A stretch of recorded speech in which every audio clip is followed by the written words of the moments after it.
नमस्कार, आप देख रहे हैं DS4 और मैं हूं रंजय कुमार।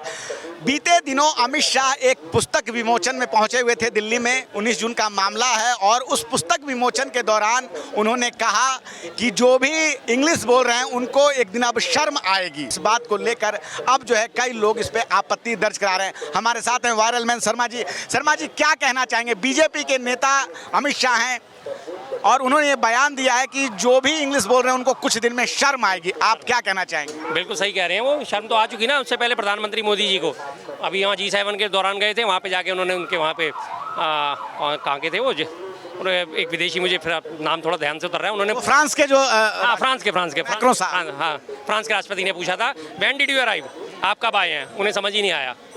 उन्होंने पहले ट्रांसलेटर का मुंह देखा, भाई ये क्या कह रहा है मुझे बता, फिर मैं आगे इनको जवाब दूंगा। फिर उन्होंने जवाब दिया, फिर उन्होंने आगे जवाब दिया।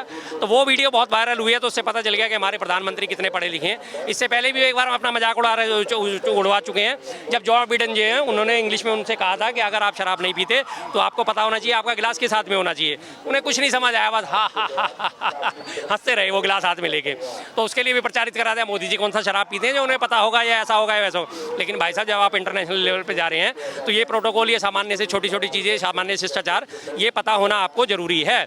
इसीलिए कहा जाता है कि पढ़ाई लिखाई जीवन में बहुत जरूरी है। अब फिर वही बात आती है कि बार बार हम जब कहते हैं कि नकली डिग्री है, फर्जी डिग्री है, तो इसी बात से साबित हो जाता है ना। इंग्लिश बोलने में उनकी जो फजीयत हुई है, उस फजीयत को देखते हुए उन्होंने अमित शाह जी ने कह दिया कि नहीं भाई, इंग्लिश कौन सा जरूरी है? अगर इंग्लिश जरूरी नहीं है तो हटाइए। फिर आप तो गृह मंत्री साहब हैं, आप तो प्रधानमंत्री हैं, सारी सत्ता आज आपके हाथ में। सबसे पहले सुप्रीम कोर्ट से इंग्लिश हटाइए। सुप्रीम कोर्ट में सारे मुकदमे इंग्लिश में ही दाखिल होते हैं, हाई कोर्ट में सारे मुकदमे इंग्लिश में ही दाखिल होते हैं। और बनाइए फिर हिंदी को राष्ट्रभाषा, राष्ट्रभाषा, राजभाषा नहीं। हाँ, राजभाषा है संविधान के हिसाब से। राजभाषा है, राष्ट्रभाषा नहीं है। लोगों में बड़ी बड़ी जबरदस्त गलत राजकीय भाषा है। हम अपने दर्शकों को बता दें कि अनुच्छेद 348 के तहत जो है राजकीय भाषा का दर्जा प्राप्त है। राष्ट्रभाषा का दर्जा जो है भारत में किसी भी भाषा को प्राप्त नहीं है। राजकीय भाषा अनुच्छेद 348 के तहत। बिल्कुल बिल्कुल, आपने ये बात सही करी। अच्छा करा, लोगों को, दर्शकों को इस बात की जानकारी होनी जरूरी होती है, क्योंकि कुछ लोग नहीं जाते। तो अगर आप हिंदी को इतना ही प्रमोट कर रहे हैं, करिए फिर। आज देखिए, और ये तो बेवकूफ़ी वाली बात है। आज की डेट में हर कोई चाहता है ज़्यादा से ज़्यादा पढ़ना लिखना। लोग एक भाषा, दो भाषा, चार भाषाएं सीखना चाहते। जितना आप पढ़ोगे लिखोगे, जितना आप ज़्यादा भाषाएं सीखोगे, उतना आपको ज्ञान मिलेगा। और ज्ञान प्राप्त करना कोई गलत बात नहीं है। और सबसे बड़ी बात, इंग्लिश पूरी वैश्विक लैंग्वेज है, वैश्विक भाषा बन चुकी है। हर जगह इंग्लिश का प्रयोग होता है, हर जगह इंग्लिश बोली जाती है, समझी जाती है, पढ़ी जाती है, लिखी जाती है। तमाम आज कंप्यूटर की कोडिंग और ये सब चीज़ें इंग्लिश में होती हैं। बड़े आसानी से समझने आने वाली चीज़ है। कोई ज़्यादा अगर आपको ग्रामर टफ आती है, ज़्यादा ग्रामर की भी जरूरत नहीं है, थोड़ा बहुत आप पढ़ सकते हैं, लिख सकते हैं। तो ये हर जगह जरूरत पड़ती है। आपको हिंदी बोलने वाले बहुत है हमारे देश में। हिंदी को बढ़ाने की बात करें, हिंदी को जो है इंपॉर्टेंस देने की बात करें, तो इसमें गलत क्या है? बिल्कुल गलत नहीं है। मैं इस बात को बिल्कुल नहीं कह रहा कि हिंदी को बढ़ाने की आप बात मत करिए, हिंदी को इंपॉर्टेंस मत दीजिए। बिल्कुल दीजिए हिंदी को इंपॉर्टेंस, हिंदी को भी आगे बढ़ाइए। लेकिन आपका ये कहना कि इंग्लिश बोलने वाले शर्म महसूस करेंगे, उस चीज़ के लिए मैं जो कह रहा हूँ, क्यों शर्म महसूस करेंगे भाई? वो इंग्लिश बोल सकते हैं, वो बोलेंगे। आप हिंदी बोल सकते हो, हिंदी बोलेंगे। हम शुद्ध हिंदी बोल सकते हैं। हमारे सामने आके बोलने वाले जो है, अगर कोई पंजाबी बोलता है, हम उसके सामने शर्म महसूस कर लेते हैं, यार ये तो पंजाबी में बोल रहे हैं, हमें पंजाबी नहीं आती। तो इसमें शर्मा शर्मी वाली कोई बात नहीं। अब ये दूसरी बात आती है भाषा के आधार पर वोट बटोरने के लिए और तोड़ने के लिए। दक्षिणी राज्यों में, महाराष्ट्र में आज की डेट में मराठी बोलने पे जोर दिया जा रहा है। दक्षिण के राज्यों में, कर्नाटक में, तमिल में, और इस तरह तमिल, मलयालम, तेलुगु, इनमें तो भाजपा की सरकार है। महाराष्ट्र में भी भाजपा की सरकार है। तमाम जगह आपने देखा भाषाई विवाद कितने ज़्यादा बढ़ते जा रहे हैं। तो अब इनकी धर्म की राजनीति जो है वो तो फेल हो चुकी।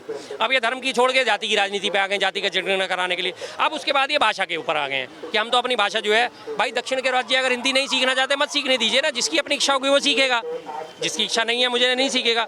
अब आज आप मुझे कह दीजिए आप तो मैंडरिन सीखिए, चाइनीज़ सीखिए, तमिल सीखिए, कन्नड़ सीखिए, तेलुगु सीखिए। मैं नहीं सीखूंगा भाई, मुझे नहीं पसंद। मेरा मन होगा मैं सीख लूँगा। मेरा मन था मैंने पंजाबी सीखी, मेरा मन था मैंने गुजराती सीखी, मेरा मन था मैंने इंग्लिश पढ़ी, हिंदी पढ़ी, संस्कृत पढ़ी, कोई दिक्कत नहीं है मुझे। तो जो चीज़ मेरा मन है मैं करूँगा। लेकिन ये थोपने वाली बात जो होती है, और ये सिर्फ एक बड़ी पुरानी कहावत है ना कि नाच ना जाने आंगन टेढ़ा। असल बात ये वो है। इंग्लिश आज जो है, इंग्लिश बोलने वाले शर्म महसूस करेंगे। एक सवाल और है जो कि ट्विटर पे काफ़ी लोग कर भी रहे हैं। उनका कहना है कि जो बीजेपी के जो नेता हैं, बीजेपी के जो सरकार में मंत्री हैं, जो कैबिनेट मंत्री हैं, निर्मला सीतारमण हैं, एस जयशंकर हैं, रविशंकर प्रसाद सिन्हा जो कि बिहार से आते हैं, और भी तमाम दर्जन भर नेता हैं, और उनके जो बच्चे हैं वो विदेश की यूनिवर्सिटी में पढ़ाई करते हैं, तो अपने बच्चों को तो विदेश में भेजकर वो पढ़ाई पूरा करवा रहे हैं, लेकिन देश के बच्चों के लिए वो कह रहे हैं कि इंग्लिश जो है ज़रूरी नहीं है, शर्म आएगी। राहुल गांधी ने इस पर भी तंज कसा है, क्या कहेंगे? बिल्कुल यही तो बात है, इसीलिए तो हम इसको दो मुंही पार्टी कहते हैं। हिपोक्रेसी भी कोई सीमा होती है, लेकिन भाजपा में हिपोक्रेसी की कोई सीमा नहीं है। आपके सारे बच्चे विदेशों में पढ़ेंगे, विदेशों में हार्वर्ड से पढ़ के आएंगे। पीछे अभी जयशंकर साहब के बच्चे जो हैं सारे विदेश में पढ़ रहे हैं, उनकी पत्नी जो है वो भी विदेशी है, जापानी मूल की है, जापानी मूल की है। जयशंकर साहब की पत्नी जो है विदेशी है, और उसके बावजूद भी ये नहीं, जनता तो जो है वो तो नहीं, वो उसको पढ़ने लिखने का अधिकार नहीं है। मेरे बच्चे आयरलैंड जाएंगे, आयरलैंड से जाके वो LLM करके आएंगे। अभी वो उनके शिवराज सिंह चौहान के बच्चे, हाँ, आयरलैंड से LLM करके आए थे, उन्होंने अपनी फोटो डाली थी और दिखाया था। अनुराग ठाकुर के बच्चे वो विदेश में पढ़ रहे हैं। सुषमा स्वराज की बेटी बाहर से की बेटी बात स्वराज वो हार्वर्ड से पढ़ के आई हुई है, वो लंदन से बैरिस्ट्री करके आई हुई है। उसके अलावा जो है एक साउथ में क्या नाम है उसका, एक तो इनका वो जो है उप मुख्यमंत्री है हनुमान पर कल्याण, पवन कल्याण नायडू साहब के साथ जो उप मुख्यमंत्री पवन कल्याण के बच्चे वो सिंगापुर में पढ़ते हैं, उनकी बच्चे बीवी वो सिंगापुर में रहती हैं। लेकिन यहाँ के लोगों के लिए नहीं भैया, तुम्हारे लिए तरक्की के कोई द्वार नहीं खुलेंगे, तुम यहीं रहो, यहीं पढ़ो, यहीं लिखो, तुम्हें पढ़ने लिखने का कोई अधिकार नहीं है। और सबसे बड़ी हिपोक्रेसी देखिए, 22 अप्रैल को पहलगाम हमला हुआ था, 24 अप्रैल को मोदी जी ने रैली कहाँ जाके करी थी? बिहार में जाके तो बड़ी अंग्रेजी झाड़ रहे थे भाई साहब, और अंग्रेजी झाड़ कर रहे थे जहाँ पे लिटरेसी रेट ही सिर्फ 56% है। वहाँ की 95% आबादी जो है 5वीं और 8वीं पास है, जिसे अंग्रेजी के समझ ही नहीं आती। उनके सामने आप अंग्रेजी बोल रहे, लेकिन जब कोई अंग्रेजी बोलने वाला तब आपकी सिट्टी पिट्टी गुम हो जाती है। तो भाई मान लीजिए ना, नहीं आती तो नहीं आती, इसमें कोई दो राय नहीं है सर। किसी को कोई चीज़ नहीं आती तो उसे मान लेना चाहिए। भाई साहब मुझे तमिल नहीं आती, मैं क्यों तमिल के शब्द बोल, मैं साफ साफ कहूँगा मुझे नहीं आती, बात खत्म। ज़्यादा ज़रूरी है। और देश में जिस प्रकार से CBSE के स्कूल भी बढ़ रहे हैं और सरकार जो है कई सारे जो है प्राइमरी स्कूल भी बंद करिए, उस पर क्या कहना चाहेंगे आप? देखिए जी, बिल्कुल इंग्लिश जो है वैश्विक, मैंने आपसे बताया ना, वैश्विक भाषा बन चुकी है। आपकी जो कोडिंग है, कंप्यूटर कोडिंग है, कंप्यूटर लैंग्वेज सारी इंग्लिश से तय होती है। हिंदी में आप कंप्यूटर कोडिंग नहीं कर सकते, हिंदी में टाइप जरूर कर सकते हैं, लेकिन कंप्यूटर कोडिंग नहीं कर सकते। ये सारे काम इंग्लिश के ही थ्रू होते हैं। और अगर आप एक तरफ तो कहते हैं जी हमारा जो है वसुधैव कुटुंबकम, पूरा विश्व एक वसुंधरा है, पूरा विश्व एक कुटुंब है, और जब आप कुटुंब है तो फिर आप कुटुंब की जो भाषाएं उसे भी तो अपनाइए। क्या दिक्कत है आपको अपनाने में? क्यों आप उससे दूर भाग रहे हैं? वो इसलिए क्योंकि आपको नहीं आती। अगर आपको कोई चीज़ नहीं पसंद, जैसे निर्मला सीतारमण जी का वही पुराना बयान कि मैं तो प्याज खाती नहीं, प्याज की कीमतें बढ़ रही हैं मैडम, प्याज की कीमतें बढ़ रही हैं, तो भाई मैं तो प्याज खाती नहीं। अगर आप प्याज नहीं खाती तो इसका मतलब आप प्याज की कीमतों पर रोक टोक ही नहीं लगाएंगी। तो वही चीज़ है, मुझे अंग्रेजी नहीं आती तो भैया तू भी मत पढ़, ताकि बेइज्जती कम से कम हो, ताकि 4 पढ़े लिखों के बीच में अगर वो 4 जने अंग्रेजी बोलेंगे और एक बंदा नहीं बोल पाएगा तो जाहिर सी बात है शर्म महसूस होगी। तो इसलिए वो चाहते हैं कि चारों के चारों, पांचों के पांचों अनपढ़ होंगे तो बात ही खत्म हो गई। यहाँ पे एक सवाल आता है, हालांकि थोड़ा सा मुद्दा इसमें अलग हो जाएगा। खुद के बच्चे तो उनके विदेश में पढ़ रहे हैं और हार्वर्ड में पढ़ रहे हैं, ऑक्सफोर्ड में पढ़ रहे हैं, और प्रधानमंत्री मोदी जो है वो स्वदेशी की बात करते हैं, लेकिन बहुत सारा जो वो खुद यूज़ करते हैं पेन, चश्मा या वो विदेशी यूज़ करते हैं। हालांकि तो उस पर क्या कहना चाहेंगे? सब चीज़ें विदेशी, उनकी गाड़ी से लेकर उनका पेन, उनका चश्मा, उनके कपड़े, सब चीज़ें वो भाई पर उपदेश कुशल बहुतेरे। तुम तो ये करो भाई, मेरे बच्चे को मैं दूंगा बेटा सिगरेट नहीं पीनी और मैं दिन भर में चेन स्मोकिंग करे जाऊँ, वाह वाह, लेकिन बेटे को बोलूँ ना ना ना तूने सिगरेट नहीं पीते, बेटा सिगरेट बहुत खराब चीज़ है। मैं दिन भर में दारू के पैक पे पैक लगाए जाऊँ, लेकिन बेटे को नहीं, बेटा शराब बहुत खराब चीज़ है, तूने नहीं पीनी, बस मैं ही पी सकता हूँ इसे। तो वही हाल उनका, मेबैक का चश्मा लगा रहे हैं, रेबैन का, मेबैक की गाड़ी इस्तेमाल कर रहे हैं और वो रेबैन का चश्मा लगा रहे हैं, और उसके बाद 1.25 लाख रुपए के पेन इस्तेमाल कर रहे हैं वो, और मर्सिडीज़ गाड़ी में घूम रहे हैं। 1.25 करोड़ की 12 करोड़ की गाड़ी है, हाँ 12 करोड़ की उनकी गाड़ी है। तमाम चीज़ें विदेशी हर चीज़ें क्यों नहीं है?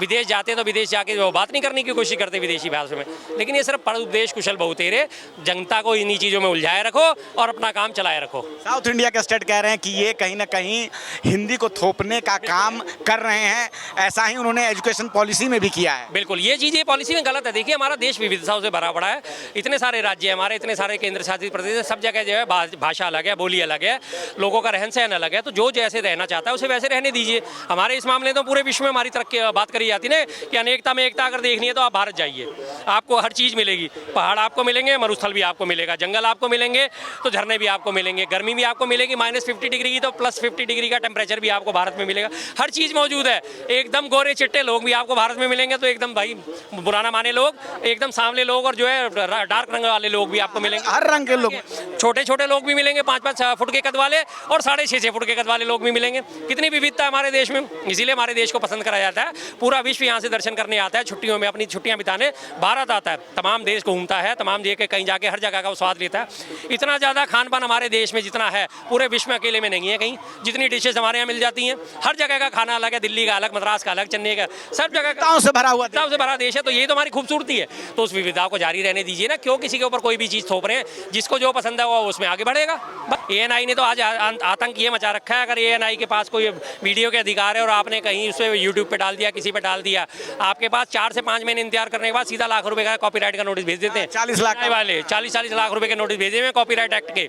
क्यों भैया, एक चीज़ ही तो है, तुमने कौन सा उस पर कब्जा कर लिया, लोगों के सामने चीज़ें आने दो ना। तो ANI तो वसूली गएंगे और सरकारी भोपू है वो, उसके अलावा कुछ नहीं है। ANI में सवाल कौन से करे जाते हैं? ANI की है ना स्मिता प्रकाश जी, कैसे डिफेंड करती हैं सरकार को। एक बार भी कड़े सवाल पूछे आज तक उन्होंने सरकार से? कभी नहीं पूछे होंगे, कभी नहीं पूछे। वो तमाम सवाल वही करे जाते हैं जो पहले से स्क्रिप्टेड होते हैं, जिनमें वो सहज महसूस करें। कभी एक कोई कड़ा सवाल कभी नहीं हुआ, कभी कोई प्रेस कॉन्फ्रेंस नहीं हुई। और प्रेस कॉन्फ्रेंस का तो खैर नामो निशान ही नहीं है दूर दूर पिछले 11 सालों में। प्रधानमंत्री मोदी जी की एक भी प्रेस कॉन्फ्रेंस आज तक हुई नहीं है। तमाम विश्व देख रहा है, तमाम देश देख रहा है कि कब इनकी प्रेस कॉन्फ्रेंस हो, कब ये महामानव कुछ। अमेरिका में जाकर हुआ था ना ट्रम्प साहब के साथ, आप शायद भूल गए वो मौका। हाँ, वो ट्रम्प साहब के साथ हुआ था। 2 सवाल पूछे गए थे और 2 सवालों में सिट्टी पिट्टी गुम हो गई थी। हुए थे 2 सवाल पूछे। आपने गलत फैक्ट बताया तो मैंने बस बताया। वहाँ प्रेस कॉन्फ्रेंस है मुझे, मैं चीज़ को यहाँ पे नहीं हुआ प्रेस कॉन्फ्रेंस, लेकिन अमेरिका में हुआ था ट्रम्प साहब के साथ हुआ था। तो देश में भी आके कर लीजिए सर एक बार। देश में भी पत्रकार महोदय मौजूद हैं, लेकिन वो देते किसको है? अक्षय कुमार को। आप आम काट के खाते हैं, चूस के खाते हैं। वो उनके पास आता कौन है? मैडम सर आप टॉनिक कौन सा लेते हैं? रूबिका ले आकर पूछती है, सर आप बटुआ रखते हैं नहीं रखते हैं? बटुए में पैसे रखते हैं नहीं रखते हैं? ऐसे ऐसे सवाल पूछे जाते हैं। कोई सवाल होते हैं, सवाल पूछो भैया। आज $4 ट्रिलियन के आरोप लगाती तो है कि इंदिरा गांधी से भी कैसे कैसे सवाल किए गए। पुराने इंटरव्यूज देख लीजिए, राजीव गांधी से भी उठा लीजिए। कौन से इंटरव्यू का उन्होंने सवाल नहीं दिया? कितने माइक लगे होते थे उनके सामने? दर्जनों की तादाद में माइक लगे होते थे और वो हर सवाल का जवाब देते थे। मनमोहन सिंह जी ने अपने 10 साल के शासनकाल में कितनी प्रेस कॉन्फ्रेंस करी, हर सवाल का जवाब दिया। अनस्क्रिप्टेड सवाल होता था, लगातार मनमोहन सिंह जी को घेरा जाता था, लेकिन हर सवाल का जवाब देते थे। कोई भी पत्रकार स्वतंत्र था और मनमोहन सिंह जी के ऊपर रोज आक्षेप लगते थे, उन्होंने कभी उसको किसी भी पत्रकार को नहीं कहा कि भाई सुधर जा। आज से पहले इनके छोटे छोटे नेताओं की बात बता देता हूँ। अब आपने जिक्र छेड़ा था, पिछले साल आपको याद होगा ना, हमारा वो दैनिक जागरण का एक पत्रकार था जिसने उनसे एक बात पूछ ली थी, स्मृति ईरानी से 2 सवाल पूछ लिए थे, मैडम आपने एरिया का विकास करा तो विकास में क्या करवा रहे हो क्या? मात्र छोटे छोटे 2 सवाल पूछे थे, पूरी उसकी डिटेल लेके 2 दिन बाद उसे नौकरी से निकलवा दिया था। ये हालत है इनकी। यूपी में एक पत्रकार ने सवाल उठा दिया था कि यहाँ ये मिड डे मील की बड़ी बड़ी बढ़ाइयाँ करी जाती हैं और मिड डे मील में देखिए मिलता क्या है, नमक और रोटी दी जाती है और सादा पानी दिया जाता है। उसके बाद ही उसे अंदर कर दिया गया था। उत्तराखंड में अंकिता भंडारी हत्याकांड हुआ था, पत्रकार आशुतोष ने उस मुद्दे को उठाया था, धरने पे बैठे थे, उनके पीड़ितों के साथ खड़े हुए थे, उनको गिरफ्तार करके अंडरवियर में बैठा के उनकी फोटो खींची गई थी और सर्कुलेट कर दी गई थी। ये पत्रकारों को आज की डेट में दमान है। 180 देशों में पत्रकारिता आज हमारी 163वें नंबर पे जो प्रेस फ्रीडम इंडेक्स पहुंच गया। किस वजह से पहुंच गया? इसी वजह से तो पहुंच गया। चलिए ठीक है, शर्मा जी हमसे बात करते हैं, बहुत बहुत धन्यवाद। और मामला जो है भाषा विवाद का है कि अमित शाह ने कहा कि जो लोग इंग्लिश बोलेंगे कुछ दिन में शर्म महसूस करेंगे, और विपक्ष के नेता जो है इस पे सवाल उठा रहे हैं कि खुद के बच्चे तो बीजेपी के जो नेता हैं उनके बच्चे विदेश में पढ़ रहे हैं, लेकिन दूसरों को बच्चों को वो इंग्लिश से दूर करते हैं, जबकि इंग्लिश भी ज़रूरी है आज के समय में। आप क्या सोचते हैं? अपनी राय हमें ज़रूर बताएं। मैं रंजय कुमार, धन्यवाद।